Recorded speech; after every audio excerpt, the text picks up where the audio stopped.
Okay, good afternoon, everybody. Welcome to this meeting of the Licensing Committee. I'm Councillor Jacob Huntley and I'll be chairing this meeting. There are a couple of practical issues to highlight. There is no fire drill planned for tonight, so if there is a fire alarm, please make your way out of the building in a calm and orderly fashion as guided by staff, using the main staircase and using the War Memorial as a muster point at the front of City Hall. Anyone with mobility issues should gather in the foyer on the right-hand side as you leave the Mancroft room near to the balustrade, where assistance will be provided. Toilets are at the far end of the corridors either side of the council chamber. Ladies to the right as you leave, gents to the left. I'll ask members to introduce themselves first, starting on my left. Thank you, Chair. I'm Councillor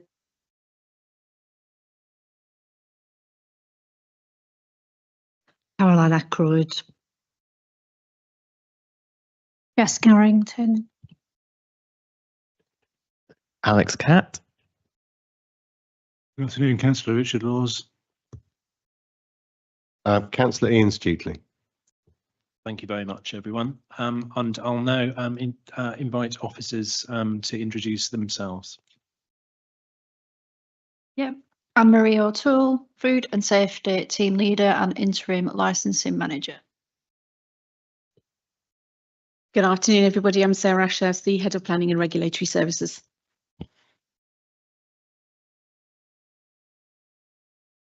Vicky Hobbs, Regulatory Services Manager. Leonie Berwitt, Senior Committee Officer. Thank you very much. Members of the committee may use electronic devices to access their meeting papers, and any visitors are welcome to use mobile phones and other devices, including cameras, but please use them discreetly, set them to silent, and do not use voice or camera flash functions. This meeting is being live streamed on the council's YouTube channel. I've received apologies from councillors Calvert, Wardley-Smith and Young. Are there any other apologies to note? Okay, in which case we move on to declarations of interest. Are there any declarations of interest? No, nothing indicated. So we'll move on to the minutes from the meeting held on the 4th of December 2025. For those who were there, can I ask whether that's a accurate record? Can Councillor Laws? Yes, I move there's an accurate recording. Okay, can I have a seconder? Councillor Stuteley, thank you. We're agreed that's an accurate record. Thank you very much. We then move to the main business for today's meeting, which is to consider the draft statement of licensing policy under the Licensing Act 2003. I'll pass over to Vicky Hobbs to introduce the report. Thank you, Chair. Before you in this report is the updated draft statement of licensing policy. Local authorities need to have a statement of licensing policy to say how they're going to adhere to the Licensing Act 2003. The policy was last updated in December 2021 and therefore needs updating by the end of this year, December 2026. We've sought advice from external solicitors, experts in licensing law who have assisted in drafting the policy, and we've also included and considered the new National Licensing Policy Framework as well as the Section 182 guidance, which was updated just this last month.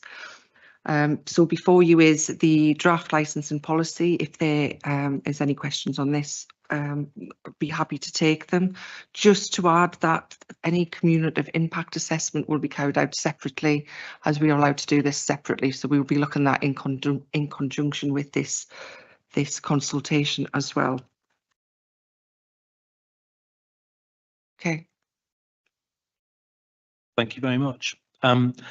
Before we move to questions and discussion points from councillors, can I just say thank you to officers. There's a tremendous amount of work gone into this. We certainly appreciate the efforts. Again, just before we move to questions or comments from the committee, could I hand over to David for just a few minor points to be clarified? Well, thank you, Chair. And really, it is just a small mention of paragraph 2.11, which is on page 30 of your bundle. And just to bring your attention to the fact it's quite unusual in that it is not found in the 182 statutory guidance. That's not saying you can't do it, it's just to say the statutory guidance is silent on adopting the agent of change principle. The new guidance basically says if you have a licensing and planning application at the same time, officers are invited to talk to each other and try and agree mutually acceptable hours. And this is beyond that a little, it's interesting. I mean, those who've been here a while will remember, for example, St Andrews and Blackfriars Halls, where it has been there for hundreds of years. It was a concert centre. There was a change of use from offices to residential over the road, a sort of guest house of residential, and problems arose. And that's a few years ago now. And that's the sort of thing I think this agent of change principle is thinking of. The body introducing a change of use needs to mitigate it, in summary.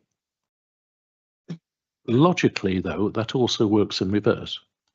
So you've got an existing business, you have local residents, the existing business would like to put in a variation to open later into the evening, let's say, or in the early morning.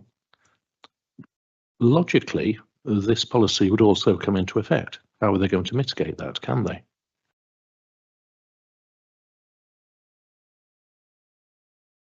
That was it. It was just to flag with you that is quite an unusual bit of wording for one of these local policies.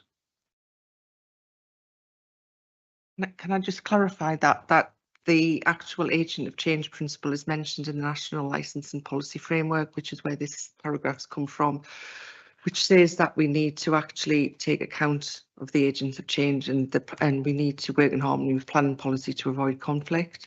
So what David says, that the agent of change is generally a planning principle, but we've been asked to consider this as part of the National Policy Framework, which was introduced in November 2025. Okay, thank you for apprising us of that, David. I would assume, given that we've got other things coming from that framework, we'll sort of take that as part of this draft for consultation in that case. Did you also want to highlight the wording for section 7? Thank you, Chair. And just a straightforward typo. 7.1, I think it is, and 7.4 have got old wording in them, in that necessary and proportionate hasn't been the wording in the statutory guidance for some time. They've gone to appropriate and proportionate, and thus it's actually giving you more discretion to impose conditions rather than less. So that's 7.1 and 7.4, at least those are the ones I've found. I may have missed some. Thank you very much for that. So yes, in both of those instances, 7.1 and 7.4, necessary and proportionate can be changed to appropriate and proportionate. Thank you. Right, I'll now invite any members of the committee to make any points, raise any observations or indeed questions. Councillor Laws. Thank you, Chair, and thanks for the draft policy. Really good piece of work, if I may say so, without sounding patronising. I just have 3 questions on sort of points of detail, but I think reasonably significant. It's to do with public nuisance, signage, and then logbooks, based on my sort of still limited experience so far. Paragraph 26.2 on page 54 of the papers, which is a different number for the actual policy. I think it's it's page 54 of the paper, paragraph 26.2. It says public nuisance will be interpreted in its widest sense. And I'm just wondering whether we should add in the word something like consistent with the general law or something, because this did come up, and David will remember, with the McDonald's application on the ring road in Sproston, and whether sort of a group of 8 to 10 houses being affected by light, possibly smell, whatever, was public nuisance or just a big private nuisance, so to speak. It is an interesting area of law that perhaps we should just qualify, because if we did adopt the widest sense, then I think it could allow us open to appeals on the grounds that it was actually only a private nuisance or whatever. I don't know what David thinks of that. What a spiky question is what I immediately think of it. Whilst you're thinking, can I perhaps just clarify? So you're thinking, Councillor Laws, that we'd have consistent with general law. With general law, consistent with the law. Would that be just after antisocial behaviour? No, public nuisance will be interpreted in its widest sense. There's a comma, consistent with general law, fine, comma, okay, and will include. Thank what you I suggest. Yeah, okay. David? It won't hurt. Clearly, you won't be carrying out any activities that are contrary to the general law. So it's the interpretation of the, yeah. But if we went to the mags and let's say, council for McDonald's was to say, here's a load of case law regarding what is public and what is private nuisance, the fact the local policy was slightly more optimistic wouldn't last long. But by all means, it is fine. Consistent with the general law is certainly not unhelpful. Okay. We also have to remember as well that the law of statutory nuisance would cover licensed premises whilst not in this policy, because it's an act itself. So any nuisance can be covered with under the Environmental Protection Act as well, which we wouldn't duplicate in any policy. Okay. Can I follow on with the other two here? The next one was on signage, and it's actually, we're now going into Appendix 3, page 68 of the papers. It's just a consistency of wording and whether it could be strengthened. So paragraph 27 on page 68, it talks about a suitably worded sign of sufficient size and clarity. And then on page 69, paragraphs 29 and 30, talks about a conspicuous notice. And just thinking what I know about the car parking charges sort of cases, whether we need to include legible, because you could have a big sign with a whole lot of small writing on it, and something about pre-admission, so you see it before you actually, as it were, pre-contract, you see it before you actually get in to whatever the premises are.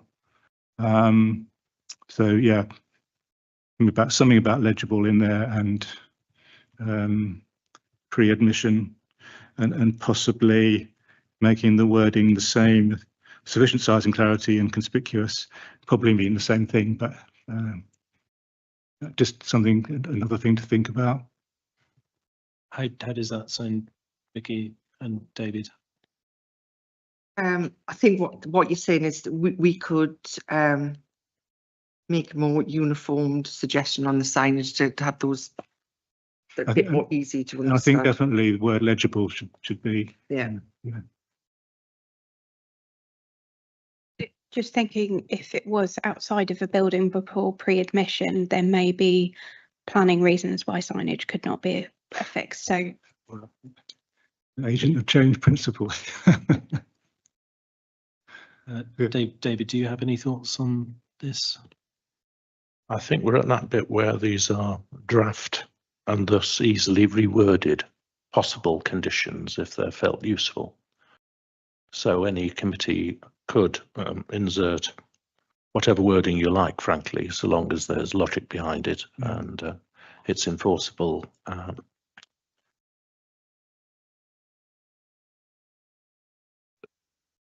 There's no reason not to say legible, but frankly, it is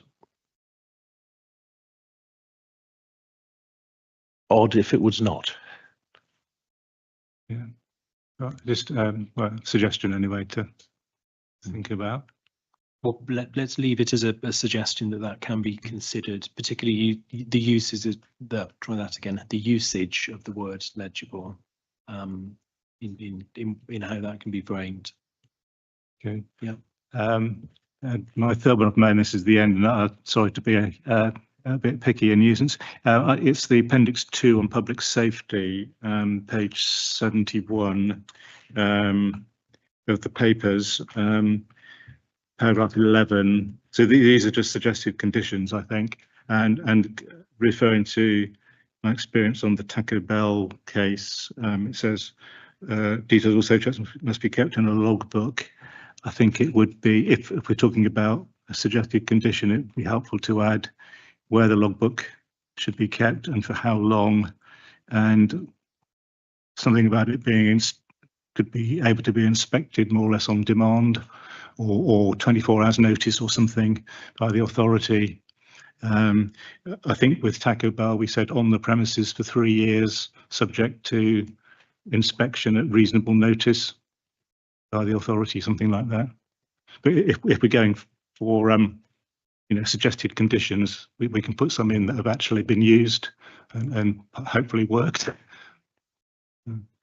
How does that sound, Vicky or David?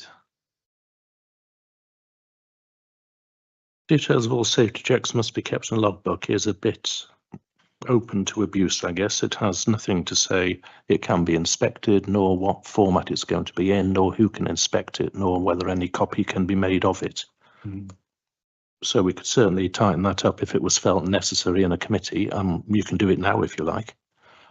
So kept in a logbook, electronic, written, both, available for inspection by police or licensing authority on demand. If there is a real issue on public safety, frankly, we don't want to give anybody any notice about, let's see their logbook, nor do we want to give them 24 hours or anything like that. We want to see it immediately. Yeah. Okay, thank you. I mean, that sounds a reasonable suggestion for wording. If we're happy to go with that as a recommendation. Okay, thank you. Yeah, thank you, Vicky. Yeah, I was just going to remind councillors that when we do hearings and when the committee puts conditions onto licenses, they can change any of the word in which they deem fit and if it's appropriate, and we need to do it. So whilst I think that's a good suggestion, if we don't have the committee don't have to give all of these conditions, put all these conditions on a license at any one time. It's each one on its merits. Okay, thank you for clarifying that, Vicky. What I perhaps suggest we do now is turn to page 97 and maybe just move down through the table here.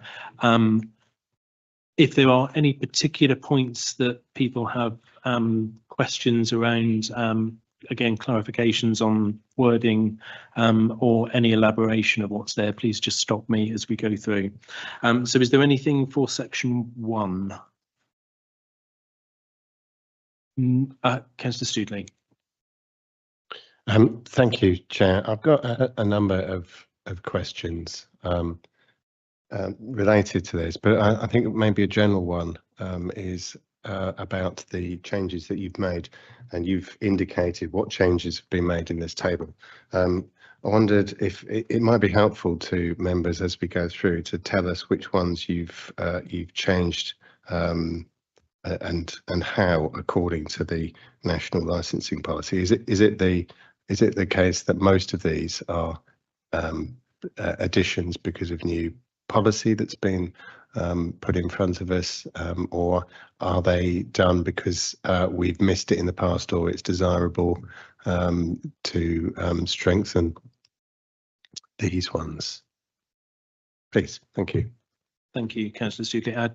David, did you want to go? General answer, which I hope will help. The most recent edition of the national policy was last month, and this work would have been carried out, and not by me, by the way. When it says external solicitors, it doesn't mean NP Law. The work could have been carried out well in advance of last month. So just to follow up, if I may, does that mean that this might be out of date already? No, because when this was updated, it was updated with regards to the National Licence and Policy Framework, which was introduced in November 2025, which we were taking account of. David is correct in saying that the statutory guidance, the 182 guidance, which relates to the Licensing Act, was updated last month. So in that case, yes, we haven't included that, but that can be included as part of the consultation process if there's any fundamental changes arising from the Section 182 guidance review. We can add that to that. So at its point in time when this was written, the Section 182 guidance revision didn't exist. So it's whilst you would be correct in saying that it is possibly out of date without going through the Section 182 guidance and comparing it with what we've got now, then it's impossible to say what we need to add to that. But we can do that as part of the process. And unfortunately, the consultation, we're not asking to start that until May, after the elections anyway. I think that, given that we've got the consultation will start in May, that gives us actually quite a lot of time to feed into this. So that should enable us to strengthen it very well. Thank you. So yeah, as we go through them, I make it 7 changes and new paragraphs in that first section. We can assume it's under the principles that we've just heard there. Okay, moving on. Are there any points in section 2 that anybody would like to pause over and raise?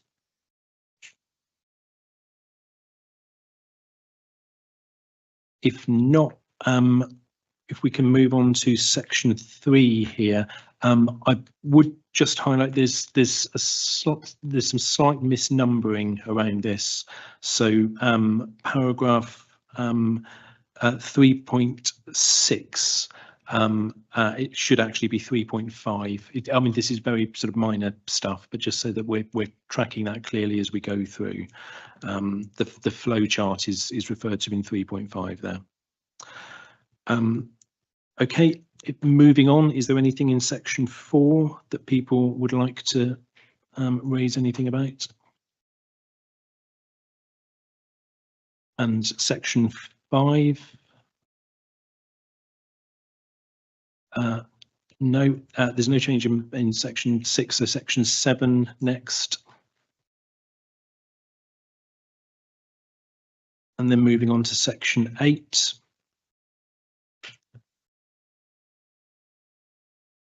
There's only a change in numbering in section 9, so I'll move on to section 10. Is there anything there that anybody would like to raise? And if not, section 11. Anything in section 12? And in section 13? There's just a numbering change in section 14. And then section 15. Anything in section 16 around temporary event notices? Anything in section 17? Anything in section 18? There's 2 updates in section 19. And anything in section 20. On that, could I just ask officers to clarify which council motion it was that this is referring to, please? The 20.1 in terms of allowing imposition conditions of certain strength alcohol. It was the motion with regards to super strength alcohol, and if we could look at putting a condition in to cover that. Great, thank you for that clarification. Moving on, section 21, section 22, section 23, section 24. Again, if I could perhaps just ask officers to clarify, that's said as incorporating council motion. Vicky. Yes, that was a proposed motion which is yet to be tabled. We were thinking in advance that of the requirement to put a condition on with regards to Get Me Home Safely, the campaign, and ensuring that women, girls and vulnerable people have a safe way of getting home. We've put it in as a recommendation and good practice to look at that. But we can't actually put that in as a condition. And again, that motion is yet to be tabled. And again, thank you for clarifying. Yes, we might not be able to enforce this, but I think anything that would encourage this to happen can only be a good thing. Right, moving on, section 25, section 26. Then moving through to section 31, section 32, and then we move to the appendices here.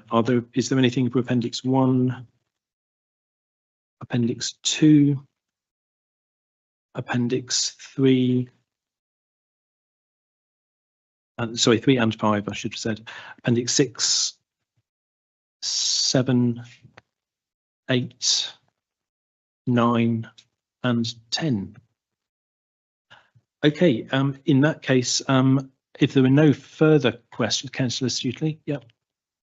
Thank you, Chair. I didn't comment on the specific paragraphs and the changes that have been made because I wanted to focus on that subject of violence against women and girls, and accepting that the motion, the Unite motion, Get Me Home Safely, is not legally ready to come in front of council, and it's not the asks within it are not currently, as I see it, enforceable. So therefore, it needs further legal work, or adaptation for the legal process in England and Wales. But I do think that we can potentially put in some further safeguards to prevent harassment and violence against women and girls. And I plan to feed into the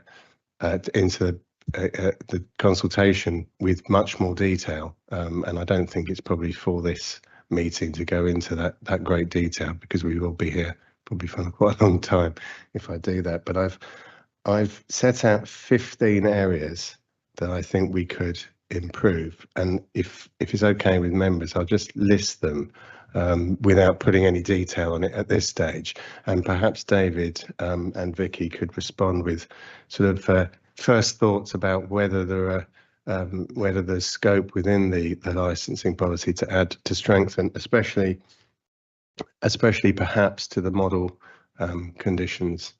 So I'll just start with an explicit recognition of gender-based harm. So I don't think that's really explicit in there. There's a couple of references that have been added. So I think maybe a paragraph or two to recognise gender-based harm, harassment and violence against women and girls as part of the policy. I've put stronger expectations for operating schedules, of which some of these could be a part. So better incident recording requirements for venues, better staff training, anti-spiking protocols, and some of these may already be in part, but I think each of them could be strengthened or improved or added. And I've got clear reporting for customers, so both victims and witnesses of issues. CCTV standards for venues. Currently, we have a lot of, when we have applications, the police regularly intervene and request CCTV in order for them to approve applications. So I think maybe a standard CCTV across the board. It's not an incredibly expensive addition to a license now.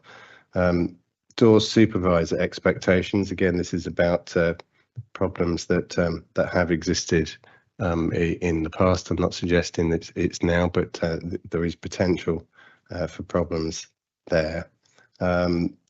Safe dispersal policies. I think it's another thing that we could look at because we have an overspill of people from some of the clubs onto our main streets, and then there's potential for issues to happen there.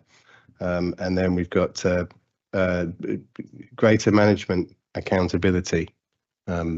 Again, this is something that needs a little bit of work, putting the onus onto management to protect their staff and customers.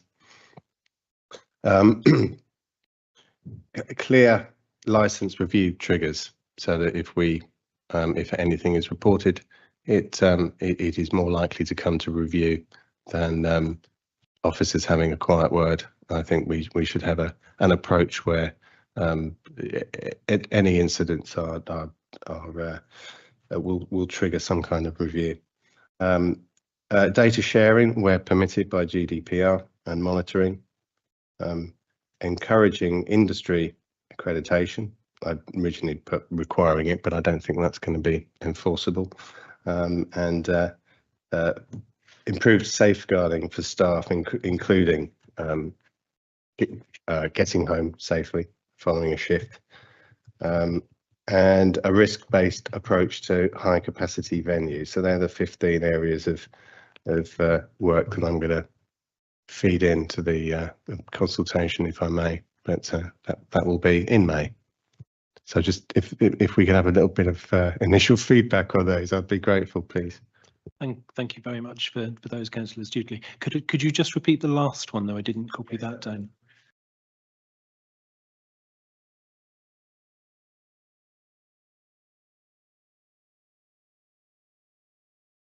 Great, thank you very much. Yes, I completely see what you mean. We might be here for a very long time if we're doing this in detail, but we can perhaps take any general initial thoughts from officers or David on anything you've heard there. So, as you know, we've both been doing this for ages. If no one objects, it doesn't matter how bad or the poor, inadequate the operating schedule is intended, it'll go in without our ability to impose anything in addition. Second is going to be everything will need to be focused through appropriate, proportionate, enforceable, which isn't a negative on anything you've mentioned, but that is going to be the test. So, for example, we've had small businesses saying, I'm not going to guarantee 2 SAA door staff all the time or even every Saturday because I don't know what the trading is going to be like. I'll do a risk assessment and that will tell me whether I need on this particular Saturday. And the police have been happy with that. And if we were to be slightly more vigorous, we'd have to have a very good reason to depart from what the police thought was a suitable and sufficient licensing condition. Clear license review triggers. That's an interesting one. I quite like the freedom that anybody can frankly review for any reason they like. Yes, all right, there's a filtering process for repetitive, frivolous and the rest of it. But we have so few reviews. The current system may work well, which isn't to say you can't do. We expect a review in the circumstances of whatever. The management accountability should already be good because frankly that's the entire point for DPS if there's an alcohol license, and they are the person who is intended to be got at if there's a problem. So I'd hope that currently there is sufficient management accountability, albeit we then start worrying about people who aren't here or limited legal companies or anything like that. Yep, that was about it for the sort of immediate thoughts. Thank you very much, David. I appreciate this being off the top of your head as well. Vicky, is there anything you'd like to add to? No, just to reiterate again what David said, is that we can only impose conditions where they come before the committee. If they come through and nobody objects, there's nobody raising any representations, the conditions will be as the operating schedule that they've put forward to us, as well as the mandatory conditions. So I appreciate that these conditions, and we can put these in as conditions to choose from should they come to committee. It's just that we won't be able to do it for every single licence unless it comes to the committee, and obviously we can't do it retrospectively. So just want to kind of manage expectations there. Can I just?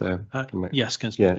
Yeah, I appreciate that. Yes, and clearly, any detail that I put together will have that in mind. Yes, it's a shame, of course, that we can't impose them on everything, but we do have quite a few new licenses, especially the larger ones, which would be the high risk or the high capacity and therefore higher risk venues. They would likely come to committee. Thank you. Okay, thank you. Councillor Stukeley, I think you'd indicated that you've got sort of fuller information around these headlines, which could perhaps be passed to officers. And yeah, given the caveats that have just been given there, these can be explored as part of the consultation. I certainly welcome the opportunity for, as you've said, sort of further scrutiny if there are triggers for licenses, for example. David, I think you mentioned that gives us a certain sort of level of freedom, I think was the way you put it. Yeah, the current, if we're talking about reviews, there is very little you have to do to produce an adequate review. Whether it succeeds, of course, isn't the same, but so long as it's not frivolous, vexatious, repetitive, I think is another one, it should be in front of committee. Yeah, and frivolous, vexatious, and sort of repetitious use of this is covered within this. So yeah, that seemed certainly a positive. Thank you, Councillor Stukeley, for that, and the others, which yeah can be folded into the consultation. Okay, we've gone through the table here, and we've had some further comments and suggestions. Is there anything else people would like to raise at this point, or any further questions for officers? If there are not, then the recommendation is that the Licensing Committee recommends the revised draft statement of licensing policy to Cabinet for public consultation. Councillor Stukeley, yeah. Are we able to make recommendations to Cabinet from this committee? Is this like scrutiny where we can make recommendations at this point, or are we going to wait for the consultation? Recommendations to Cabinet. I guess it depends on what those recommendations are, but you would be able to make recommendations. Well, based on the conversation that we had around my list, I wondered if members would be willing to recommend to Cabinet that they are open to, I hadn't thought of the wording, but that they are open to additional, accepting additional safety or safeguarding for women and girls in the nighttime economy, something along those lines through the consultation rather than through this committee. I'm not entirely sure of the wording on that, but that might be along those lines. Well, I mean, the whole process we're going through is a consultation for views to be taken. So, I mean, if you'd like to come up with a suggestion of wording, if I give you a moment to do that now, Councillor Stukeley, we can then take that forward as something that we'll be recommending to Cabinet. Perhaps a suggestion, Councillor Stukeley, I don't know if this works, to recommend to Cabinet to consider exploring additional additional work around the safety of women and girls through the consultation process. Does that work? Okay, well, if you're happy with that, Councillor Studley, I take it you're proposing that as a recommendation. In which case, do I have a seconder? I'll second in that case. Can we take a vote on that as a recommendation going forward? All those in favour? Thank you very much. Yes, that's unanimous. Thank you. Right, are there any further comments or, as I said before, questions for officers or David? If not, then it's recommended that the licensing committee recommend the revised draft statement of licensing policy to Cabinet for public consultation. This will be for a period of 12 weeks, commencing on the 11th of May through to the 7th of August. All those in favour? And again, that's unanimous. Thank you very much. Right, that takes us to the end of our agenda for this afternoon. So thank you very much, everybody, for your time here.